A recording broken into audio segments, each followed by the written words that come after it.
мысалға гүлді мына горшоктан алып ана горшокқа отырғызсақ гүл стресс болады. Яғни сендер бір мектептен бір мектепке барған кезде бірден үйреніп кетпейсіңдер ғой. Дәл солай гүлде де стресс болады. Бір жерден бір жерге ауысқан кезде. Сол кезде адамға көмектесетін сөйлесу арқылы психологтар араластырады да, сосын гүлге құяды. Сол кезде көмектеседі. Міне H1-0-101 деген түсінікті ма? Стресске менде гүлдің. Қандай? Раушандікі ма? Иә. Апай, жасыл райхан деген. Сосын мынада янтар деген бар. Яғни гүлдің өсуіне көмектесетін витамин. Мен бұны уже маған қиып қойдым. Апай, жасыл райхан деген жасыл раушан ба? Райхан дегенше басқа шөп. Енді қазір мына гүлдерді былай істейміз. Отырғызуды көрсетейін, иә?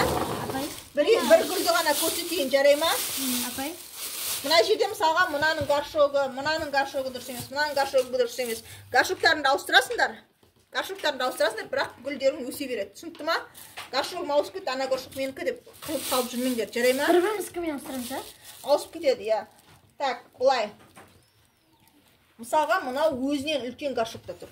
Ол дұрыс емес. Мынаның горшогын мынаған ауыстыру керек. Ау? Менің мамам айтқан, егер де гүлді бір кетте гүл өспей қалса, оны қатты тығыз неге отырғызсақ тез өседі деп айтты. Ал егер мына жерде мысалға жаңа 6 класс отырғызды да.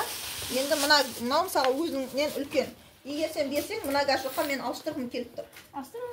Ауыстырайық. Сосын мына гүлді мынаған ауыстырайық. Жарай ма? Енді мені қараңдар, мені тамырынан ұстайсыңдар. Яғни түбіне келген кезде қолынан ұстайсыңдар да. Мынау енді шамалы стрессовать етеді, но амал жоқ. Жарай ма? Бүйтіп топырағынан түсіресіңдер. Көрдіңдер ма? Бүйтіп түсіреміз. Түсінікті ма? Тамыры шығып жатыр. Міне, иә, тамыры бәрі дайын бұның. Сөйтесіңдер да, мына ішіне саласыңдар. Тастармен қоса саласыңдар. Түсінікті ма? Топырақты ұстап көрсеңдер, топырақ су ұстап көріңдер. Сосын топырақты бүйтіп қолдарымен басып тегістеп тастамаймыз. Түсінікті ма?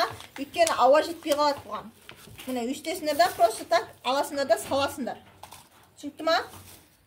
Сөйтеміз да, сосын мынаның несін тығыздаймыз.